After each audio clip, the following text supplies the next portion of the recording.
Bonjour à tous. Aujourd'hui, on va parler de Sapiens de Yuval Noah Harari. Harari est un professeur d'histoire israélien né en 1976. Son livre Sapiens a été publié en langue originale en 2011.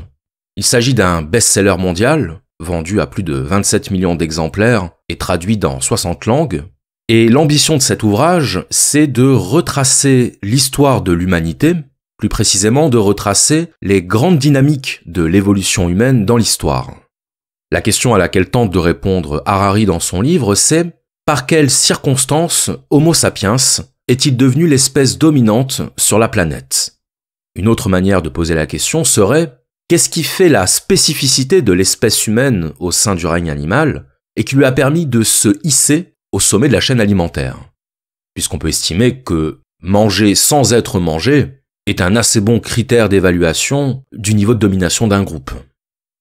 Donc le livre Sapiens est un livre de macro-histoire, c'est-à-dire que l'auteur nous propose une vue d'ensemble, une vue panoramique sur l'histoire de l'humanité, ce qui le conduit inévitablement à gommer certaines aspérités de l'histoire humaine pour mieux en restituer la logique globale. Et j'ajouterai que ce qui est très appréciable dans ce livre, c'est qu'en adoptant cette perspective macro-historique, Harari s'abstient, à quelques exceptions près, de tout jugement de valeur sur le comportement des hommes. Il n'adopte pas la posture de justicier anthropologique, il n'adopte pas la posture de brigadier de la morale, il se contente de décrire une logique de déploiement, à travers son prisme bien sûr, mais sans tomber dans la facilité moderne du jugement rétroactif. Parce qu'aujourd'hui, on a facilement tendance à regarder dans le rétroviseur du passé avec notre œil moderne. Et donc avec la cargaison de nos représentations morales qu'on voudrait pouvoir plaquer à des époques et à des contextes qui n'avaient pas du tout la même configuration. Le biais rétrospectif, c'est le fait de vouloir juger le passé à travers nos catégories contemporaines. Lorsqu'on comprend que les paradigmes moraux sont indissociables de certaines conditions matérielles de vie, autrement dit qu'on n'a pas la même morale quand on vit dans un loft climatisé de 120 mètres carrés que quand on vit dans la forêt et qu'on chasse le sanglier, quand on a compris ça, on a plutôt tendance à s'abstenir de prononcer un jugement moral sur ceux qui nous ont précédés. Donc de ce point de vue-là, Harari remplit parfaitement son rôle d'historien, c'est-à-dire le rôle d'un retranscripteur de la trajectoire de l'humanité à travers les siècles, et c'est vrai que Harari manie assez bien l'art de la narration historique, et l'art de faire naître en nous des interrogations et des réflexions. Alors je fais tout de suite une précision, cet audio ne sera pas une note de lecture. Si vous voulez entendre une note de lecture, je vous renvoie immédiatement à l'excellente vidéo de Michel Drac, une vidéo d'environ 2 heures, extrêmement complète, et accompagnée d'une critique extrêmement pertinente de l'ouvrage de Harari, ce qui ne sera pas le cas dans cet audio, puisque le but de cet audio, ça va être d'initier une réflexion à partir d'une des lignes de force principales du livre de Harari. Et cette ligne de force, que j'estime être la colonne vertébrale du livre, c'est l'idée que Sapiens se distingue des autres animaux en cela que son existence est organisée autour de fictions partagées.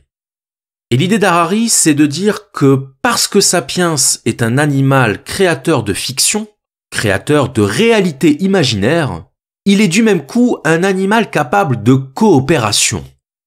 De coopération avec ses semblables, c'est-à-dire avec ceux qui partagent les mêmes fictions. Et c'est cette idée sur laquelle on va se pencher. Alors pour commencer, il faut préciser que cette idée selon laquelle l'homme serait un animal créateur de fiction, un animal symbolique, n'est pas précisément une idée nouvelle. On la trouve déjà chez Aristote, lorsqu'Aristote définit l'homme comme un animal politique, animal vivant dans la polis, la cité. Et lorsqu'Aristote définit l'homme comme un animal politique, il veut dire que l'homme est le seul animal qui établit des coopérations avec ses semblables pour pouvoir survivre. Autrement dit, si les hommes vivent en groupe, si les hommes créent des sociétés, c'est parce qu'ils sont conscients qu'ils sont plus forts en nombre. C'est le célèbre adage qui dit « l'union fait la force ». Et donc, les hommes ayant compris l'utilité de l'association, ayant compris l'intérêt de coopérer, ils ont créé les sociétés, c'est-à-dire des territoires sur lesquels vivraient des individus partageant un monde symbolique commun. Parce qu'une société ne se définit pas seulement par une délimitation territoriale. Pour faire société, il ne suffit pas de partager une zone géographique.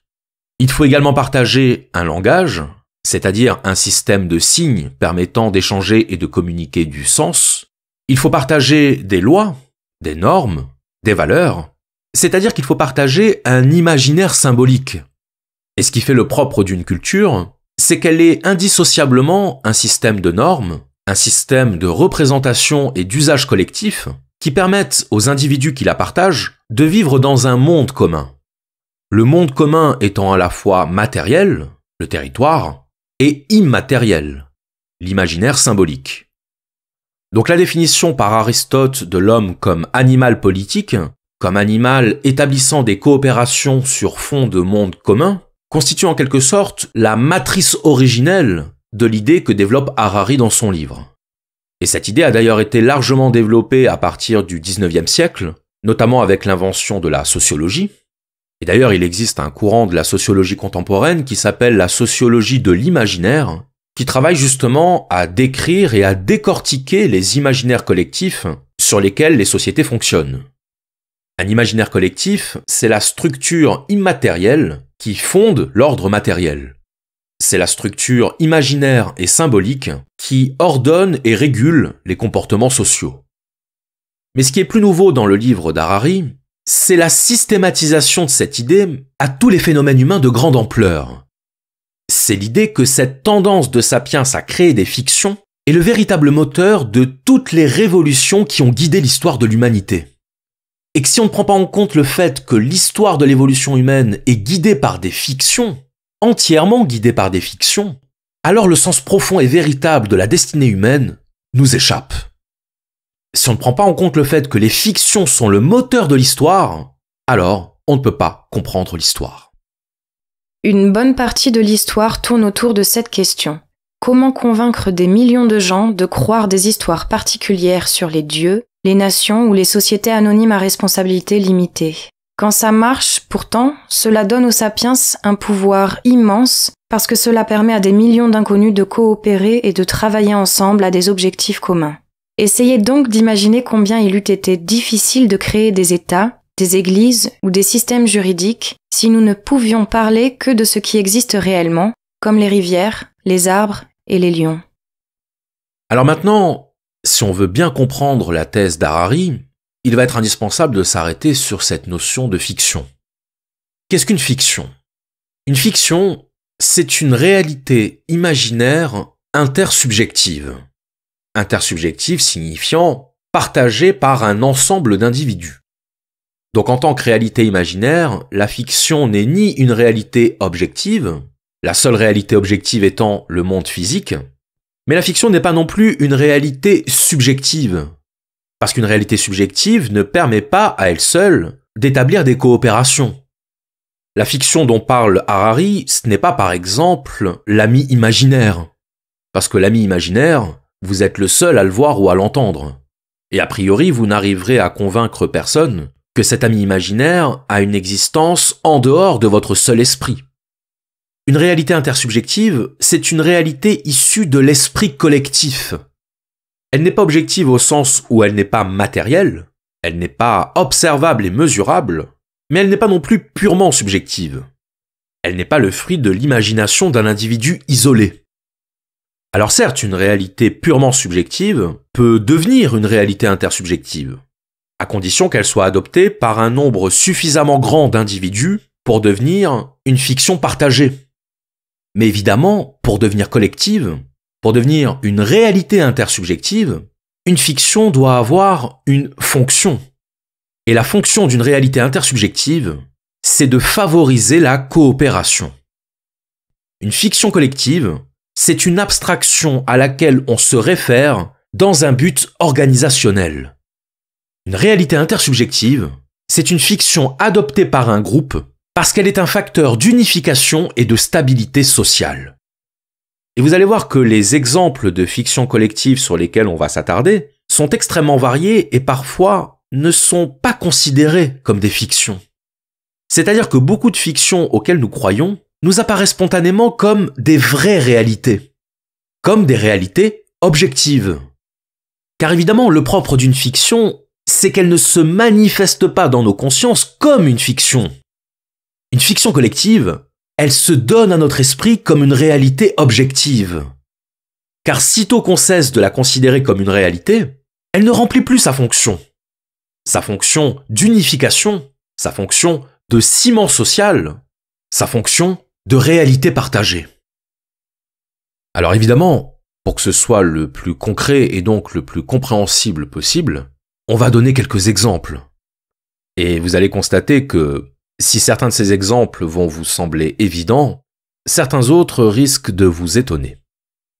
Pour illustrer la tendance de Sapiens à créer des fictions et à considérer ces fictions comme des réalités objectives, Harari prend un exemple assez amusant, c'est celui du lion Peugeot.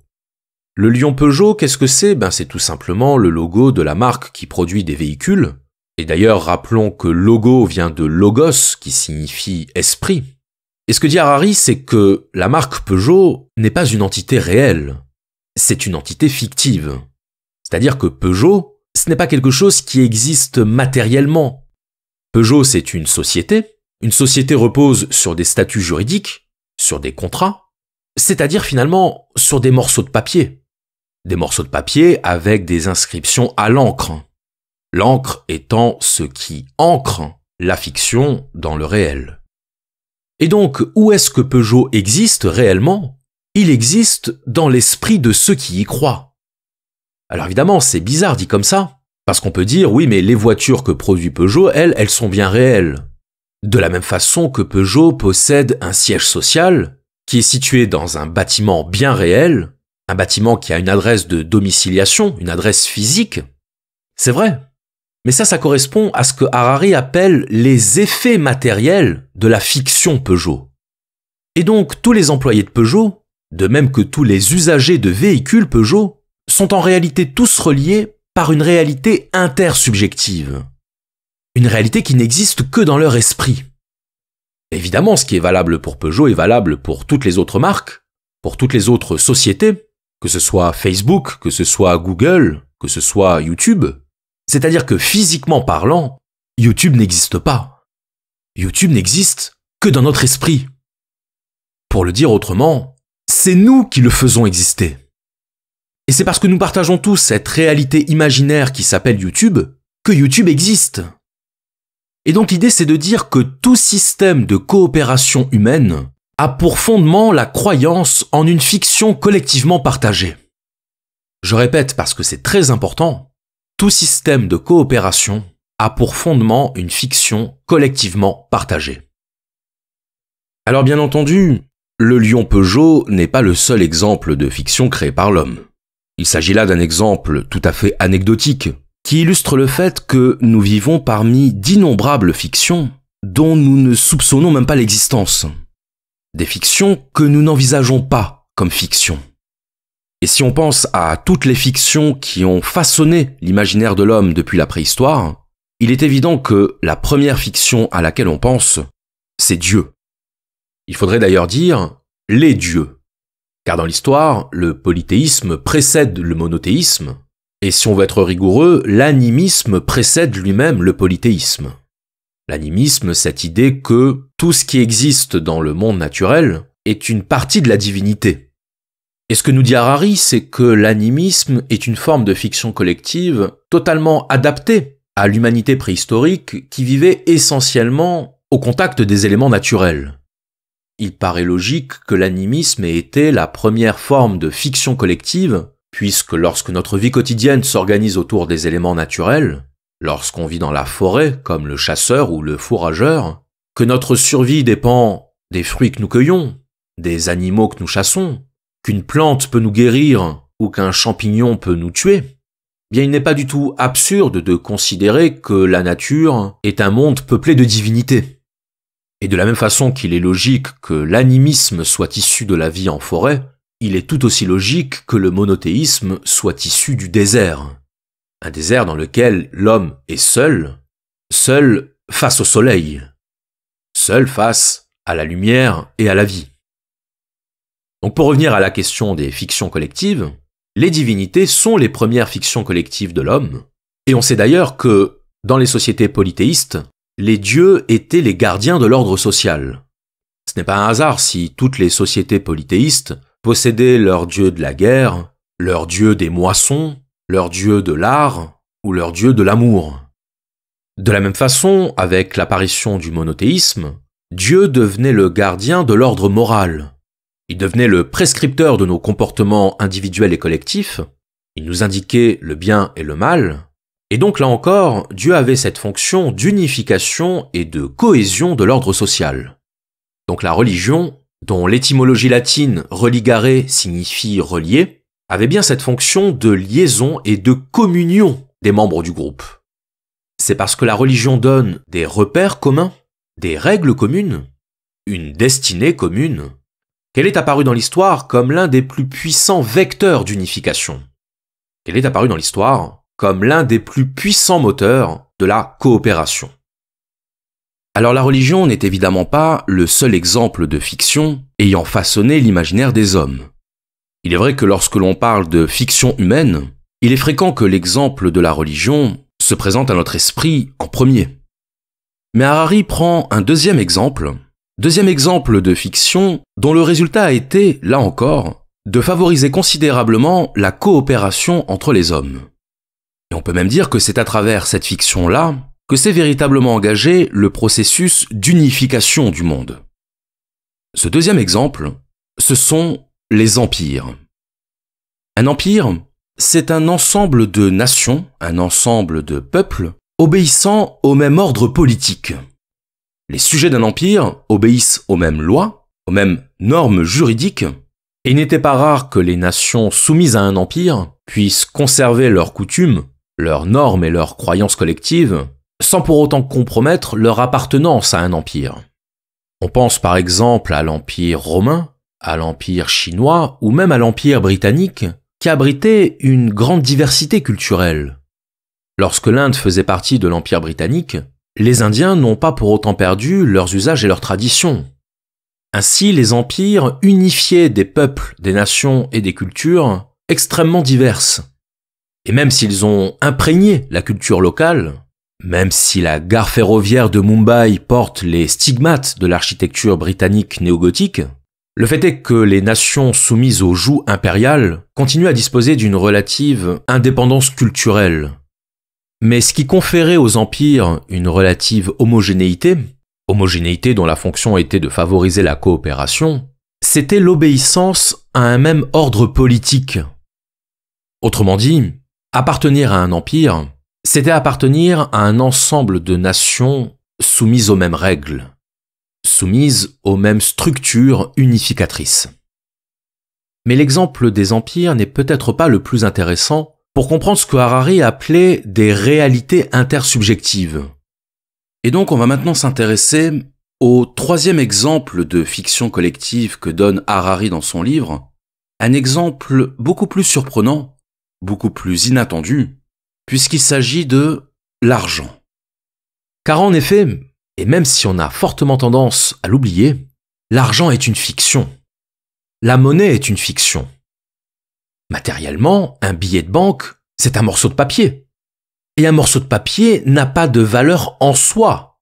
Il n'a pas de valeur indépendamment de la valeur dont l'investissent ceux qui l'utilisent. De la valeur dont l'investissent ceux qui y croient. La valeur de l'argent repose tout entière sur la croyance en la valeur de l'argent. C'est-à-dire que lorsque vous donnez un billet de 20 € en échange d'un objet, la personne qui vous vend l'objet a confiance dans la valeur du billet que vous lui donnez. Et avoir confiance, ça veut dire qu'elle sait que quelqu'un d'autre acceptera de lui échanger un objet en échange de ce morceau de papier. Ainsi, tout système monétaire fonctionne sur la confiance dans la valeur fictive dont on investit la monnaie. Et d'ailleurs, ce n'est pas pour rien que la création de fausses monnaies est considérée comme un crime dans certains États, et qu'elle peut même être passible de la peine capitale. Parce que créer de la fausse monnaie, c'est trahir la confiance que l'on place dans l'État. L'État étant le garant de la valeur d'échange de la monnaie. La monnaie n'a de valeur que celle que l'on consent collectivement à lui donner, et si l'on perd notre confiance collective dans la monnaie n'existe plus. Lorsque les pièces de monnaie étaient frappées à l'effigie du souverain, c'était une manière de dire que l'État en garantissait la valeur. Quand un auréus d'or était frappé à l'effigie de Jules César, ça signifiait que Jules César en personne en garantissait la valeur. Et quand on emploie le mot crédit pour parler d'un prêt bancaire, il ne faut pas oublier que crédit, ça signifie confiance. Comme lorsqu'on dit qu'on accorde du crédit à quelqu'un. Le crédit, du latin credo, qui signifie croire, c'est le prêt d'une somme d'argent accompagné de la confiance dans la capacité de remboursement. Parce que s'il n'y a pas confiance dans la capacité de remboursement, vous n'obtenez pas votre crédit. Le crédit, c'est donc littéralement la confiance dans l'avenir, parce que prêter de l'argent suppose une confiance dans le fait que l'argent sera remboursé dans l'avenir. Et c'est là qu'on en arrive à la thèse défendue par Harari à propos du capitalisme. Le capitalisme est une religion, car le capitalisme repose sur une fiction qui est l'argent, sur une foi dans la croissance, et qui nous fait considérer l'argent comme une réalité objective, alors que l'argent n'est qu'une réalité intersubjective. La valeur de l'argent n'est pas objective, la valeur de l'argent est intersubjective, c'est-à-dire qu'elle a son origine dans un ordre imaginaire. Elle a son origine dans une croyance collective. Coquillages et dollars n'ont de valeur que dans notre imagination commune. Leur valeur ne tient pas à la structure chimique des coquilles et du papier, ni à leur couleur, ni à leur forme. Autrement dit, la monnaie n'est pas une réalité matérielle, mais une construction psychologique. Elle opère en transformant la matière en esprit. Mais pourquoi y réussit-elle ? Pourquoi êtes-vous prêt à servir des hamburgers, à vendre des polices d'assurance maladie ou à faire du babysitting quand, pour tout prix de vos peines, vous ne recevez que quelques bouts de papier coloré ? Les gens sont disposés à faire ce genre de choses quand ils ont confiance dans les fruits de leur imagination collective. La confiance est la matière première dans laquelle toutes les catégories de monnaie sont frappées. Donc vous voyez ici, je pense, que ce qu'Harari appelle une fiction collective, ce qu'il appelle une réalité intersubjective, ce n'est pas une croyance surnaturelle. Ce n'est pas une croyance qui ferait nécessairement intervenir des êtres transcendants. Une réalité intersubjective est une croyance collective en une réalité imaginaire qui permet l'unification, la cohésion et la coopération au sein d'un groupe. Or, la religion, les empires et l'argent nous rendent capables de coopérer avec des inconnus. Et l'argent davantage encore que la religion, parce qu'on l'a vu, la religion concerne d'abord la cohésion entre les membres du groupe, mais elle ne permet pas la cohésion entre des groupes différents. Là où l'argent va justement être capable d'unifier et de faire coopérer des groupes structurés par des religions différentes. Quand il s'agit d'argent, tout le monde est de la même religion. L'argent est une religion qui unifie au-delà des religions. Et c'est ça, selon Harari, qui différencie fondamentalement l'espèce humaine des autres espèces animales. Parce que oui, les autres animaux sont capables de communiquer, ils sont également capables de coopérer, mais ils ne sont pas capables de coopérer à grande échelle. Ils ne sont pas capables de coopérer avec des inconnus. D'ailleurs, sur cette question, Harari explique bien dans son livre en quoi le langage humain a permis d'étendre considérablement les possibilités de coopération, puisque le langage concret, que Harari appelle le bavardage, ne permet pas de dépasser un certain seuil de coopération, un seuil qu'il quantifie à environ 150 individus, c'est-à-dire que le langage concret ne permet pas de dépasser les limites de la tribu. Au contraire, le langage abstrait, le langage spécifique de Sapiens, permet d'outrepasser les limites affectives et charnelles de l'échange linguistique. Et ça, c'est extrêmement important parce que c'est à partir de la création du langage que les fictions, c'est-à-dire les réalités intersubjectives, donc les mythes, les symboles, les dieux, ont pu commencer à circuler et donc à favoriser la coopération à grande échelle. Et si on ne comprend pas en quoi la fiction a permis à Sapiens de s'unir au-delà des limites tribales, au-delà des limites de la communauté physique quotidienne, alors il devient impossible de comprendre comment le règne de Sapiens s'est étendu sur la planète. Si vous avez compris qu'une fiction collective n'était pas la croyance dans un ordre surnaturel, mais dans un ordre imaginaire, autrement dit que la fiction englobe toutes les productions de l'esprit, aussi bien les lois que les valeurs ou les idéologies, alors vous comprendrez du même coup que, pour Harari, il n'y a pas de différence de nature entre la croyance en Dieu et la croyance dans les droits de l'homme. Car pour peu qu'on observe ces deux systèmes de croyance d'un œil scientifique, dans les deux cas, on a bien affaire à deux fictions. On a bien affaire à deux productions de l'esprit. Dieu et les droits de l'homme, même combat. Et là, je sais que beaucoup d'entre vous vont se dire, mais enfin, on ne peut pas comparer ces deux choses. On ne peut pas mettre sur le même plan la croyance en Dieu et la croyance dans les droits de l'homme. Ah bon? Et pourquoi? Parce que la croyance en Dieu serait fondée sur une invention pure, alors que les droits de l'homme s'appuieraient sur une réalité objective? Mais laquelle? Les droits de l'homme ne sont pas une réalité objective. Les droits de l'homme sont une invention intellectuelle et philosophique. Ils sont issus de la philosophie des Lumières, qui affirme que tout être humain possède des droits inaliénables. Mais d'où viennent ces droits, sinon de l'esprit humain? D'où vient le concept de liberté, le concept d'égalité, le concept de propriété, sinon de l'esprit humain? Les droits n'existent pas objectivement. Ce qui existe objectivement, ce sont des capacités, ce sont des forces, mais en aucun cas les droits n'existent dans la nature. Dans la nature, le seul droit qui ait une existence, c'est le droit du plus fort. Ce qui est précisément le contraire du droit. Et quand on affirme que les droits de l'homme sont une réalité objective, on naturalise une conception normative. Et le caractère universel des droits de l'homme n'est rien d'autre que la croyance culturelle dans le caractère universel des droits de l'homme. De la même façon, l'égalité n'est pas une réalité, mais une fiction philosophique et juridique qui permet la coexistence entre des individus dotés de capacités inégales. Alors évidemment, ça nous paraît choquant parce que nous, aujourd'hui, nous considérons que les droits de l'homme ont une réalité. Nous ne considérons pas les droits de l'homme comme une fiction, nous ne les considérons pas comme une croyance, mais c'est précisément parce qu'il s'agit de notre croyance collective que nous ne la considérons pas comme une croyance collective. Le propre d'une croyance, c'est qu'elle n'apparaît pas à l'esprit comme une croyance. Elle apparaît comme une réalité objective. Et ça ne veut pas dire qu'on ait tort de croire dans les droits de l'homme. Ça veut dire que croire dans les droits de l'homme, c'est croire dans les droits de l'homme. Il n'existe rien qui ressemble à des droits en biologie, juste des organes, des facultés et des traits caractéristiques. Si les oiseaux volent, ce n'est pas qu'ils aient le droit de voler, mais parce qu'ils ont des ailes. Et il n'est pas vrai que ces organes, ces facultés et ces caractéristiques soient inaliénables. Beaucoup subissent des mutations constantes et peuvent se perdre totalement au fil du temps. Il convient donc de traduire les droits inaliénables en caractéristiques muables.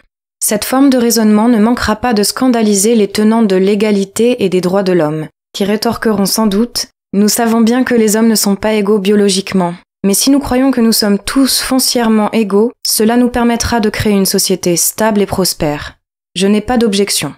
C'est exactement ce que j'appelle ordre imaginaire. Nous croyons à un ordre particulier, non qu'il soit objectivement vrai, mais parce qu'y croire nous permet de coopérer efficacement et de forger une société meilleure.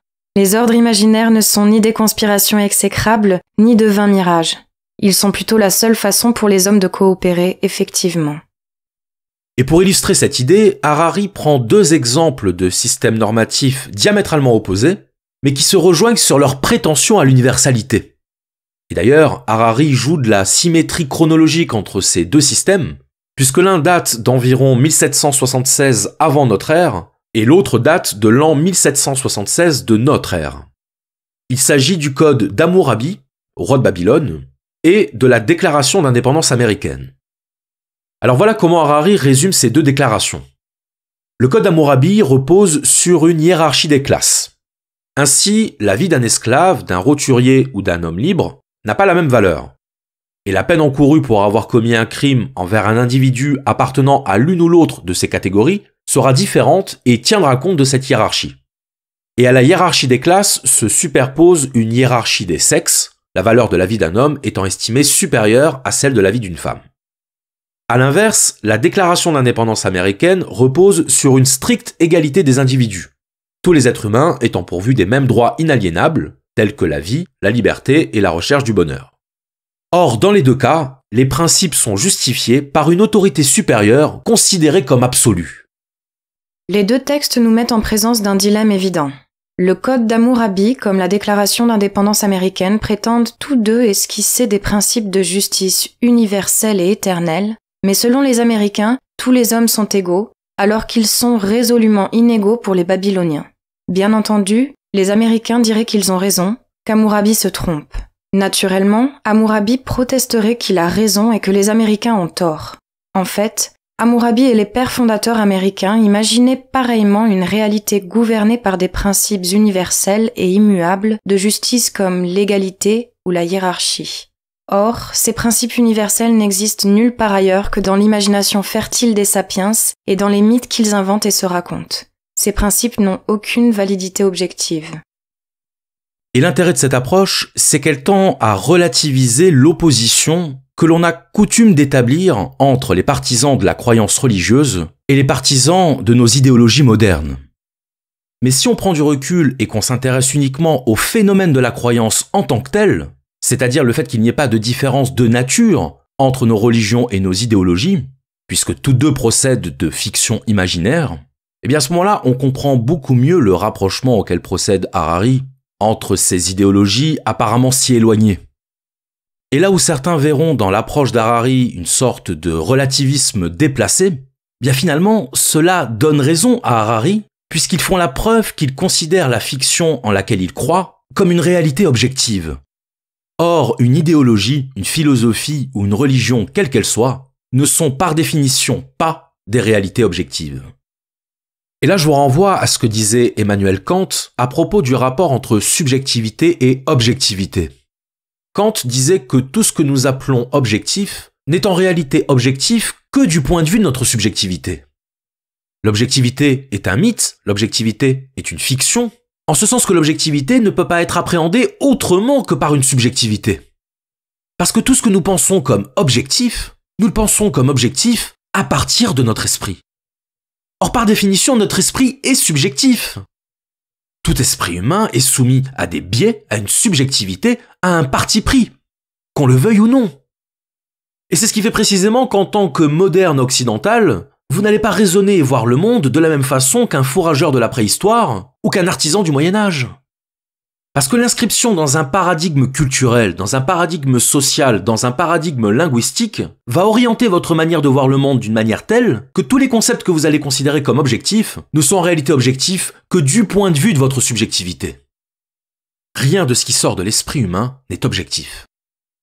On admet volontiers que le Code d'Hammurabi n'est qu'un mythe, mais nous ne voulons pas entendre que les droits de l'homme sont aussi un mythe. Y a-t-il un risque que la société s'effondre si les gens s'aperçoivent que les droits de l'homme n'existent que dans l'imagination ? Dieu n'existe pas, disait Voltaire. Mais ne le dites pas à mon valet, il me truciderait dans la nuit. Hammurabi en aurait dit autant à propos de son principe de hiérarchie et Thomas Jefferson au sujet des droits de l'homme.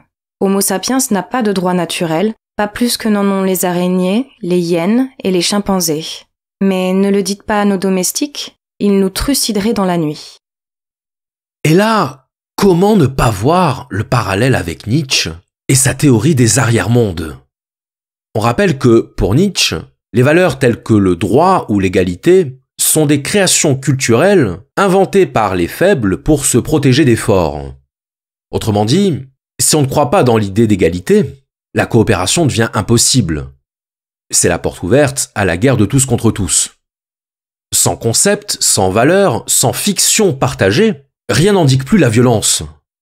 Et donc ce que Nietzsche appelle les arrière-mondes, ce sont les systèmes idéologiques prétendument transcendants, censés réguler les comportements sociaux et guider nos actions individuelles. Donc les arrière-mondes, ça regroupe les religions, avec leur distinction entre l'au-delà et l'ici-bas, les systèmes moraux, qui font la séparation entre le bien et le mal, mais aussi les conceptions métaphysiques. Le mot même de métaphysique présupposant une distinction entre le physique et ce qui est au-delà du physique. Mais dans tous les cas, ce qu'il faut comprendre, c'est que la croyance dans des fictions est une condition de la civilisation.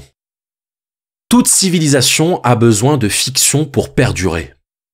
Toute civilisation a besoin de mythes qui justifient, qui guident et qui transcendent nos comportements.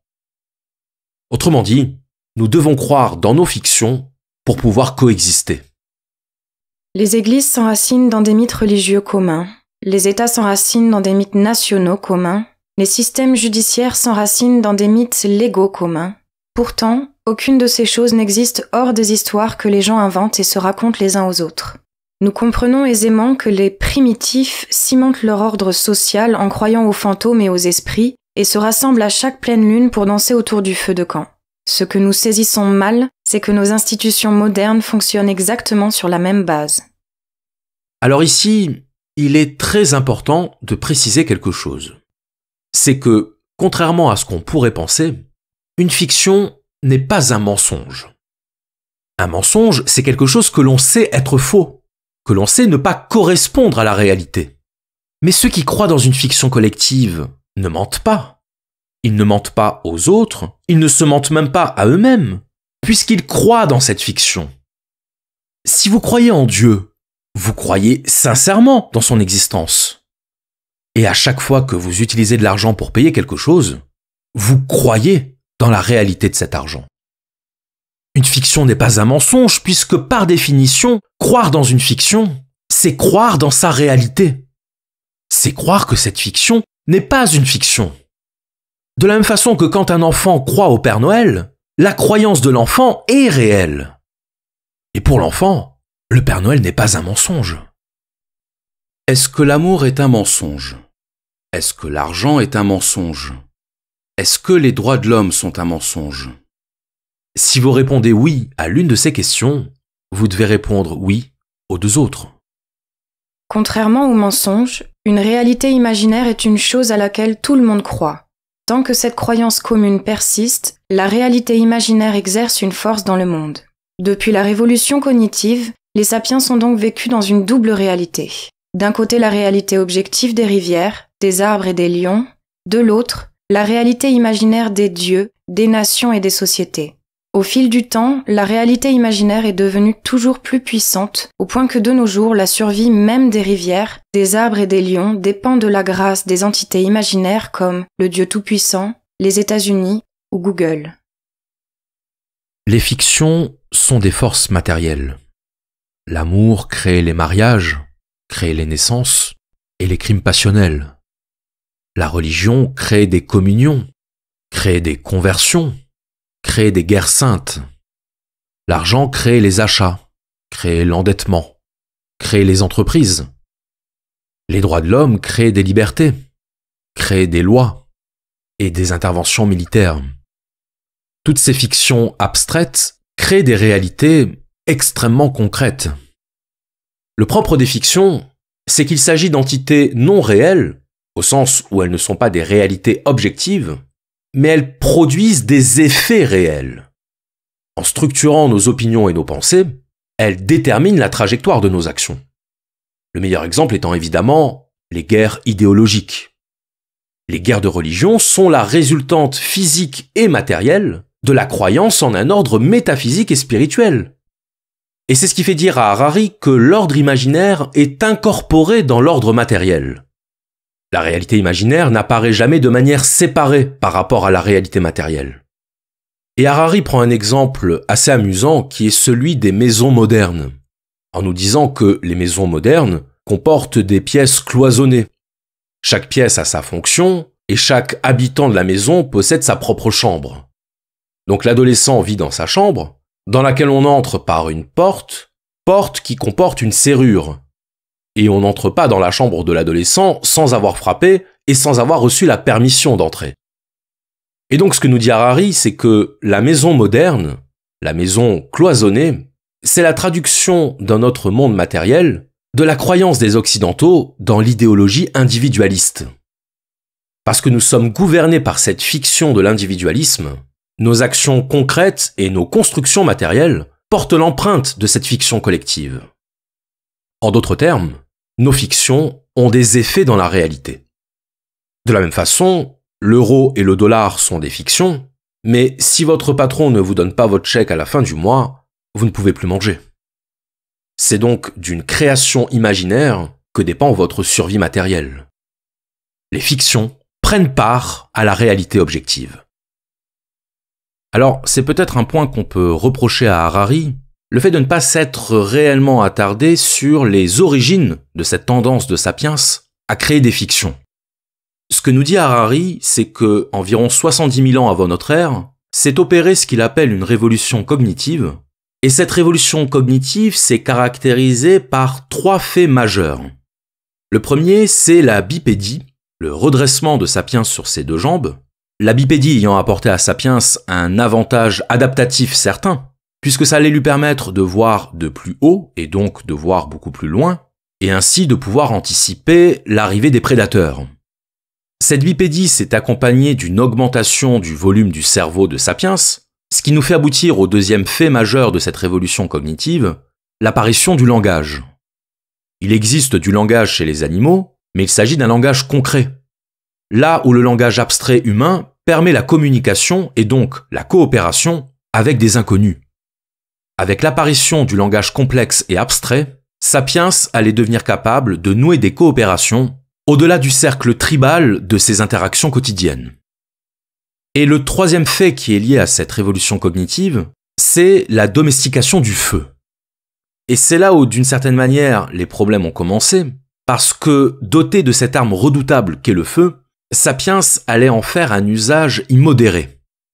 Parce qu'il était conscient de sa faiblesse relative par rapport aux autres espèces animales, Sapiens n'a pas hésité à recourir au feu à chaque fois que c'était possible. Et donc c'est ce qui fait que, généralement, lorsqu'il arrivait sur un nouveau territoire, il faisait le ménage en incendiant les forêts pour se dispenser d'avoir à chasser le gibier à la lance.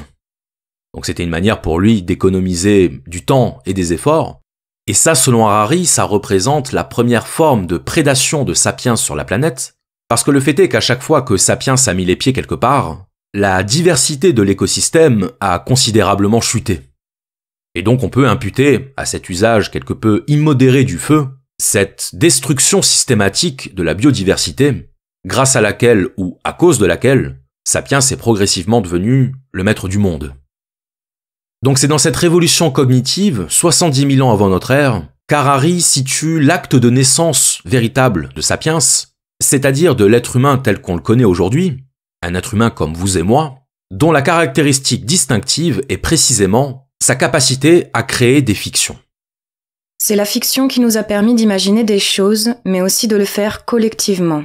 Ces mythes donnent aux sapiens une capacité sans précédent de coopérer en masse et en souplesse. Fourmis et abeilles peuvent aussi travailler ensemble, en grand nombre, mais elles le font de manière très rigide et uniquement avec de proches parents. Loups et chimpanzés coopèrent avec bien plus de souplesse que les fourmis, mais ils ne peuvent le faire qu'avec de petits nombres d'autres individus qu'ils connaissent intimement. Sapiens peut coopérer de manière extrêmement flexible avec d'innombrables inconnus.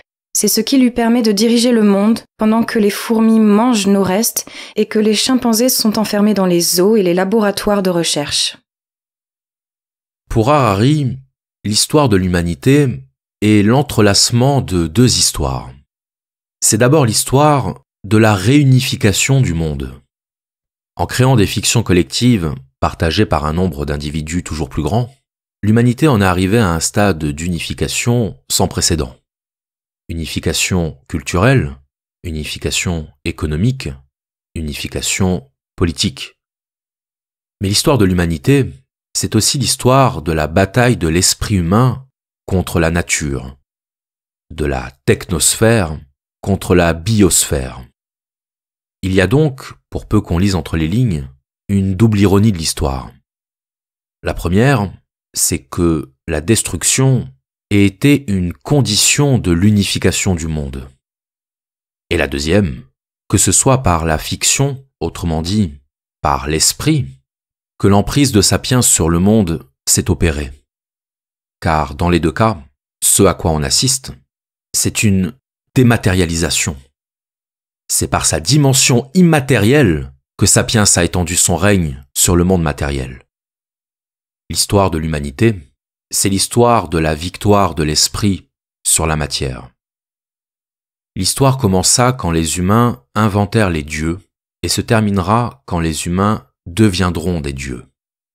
Cette citation de Harari ne peut prendre sens qu'une fois récapitulée l'histoire de l'humanité, qu'une fois comprise et admise l'idée que le cycle humain est le cycle de la rencontre de l'esprit et de la matière. La question qui demeure étant, quel est cet esprit et où nous conduira-t-il ? Je vous remercie.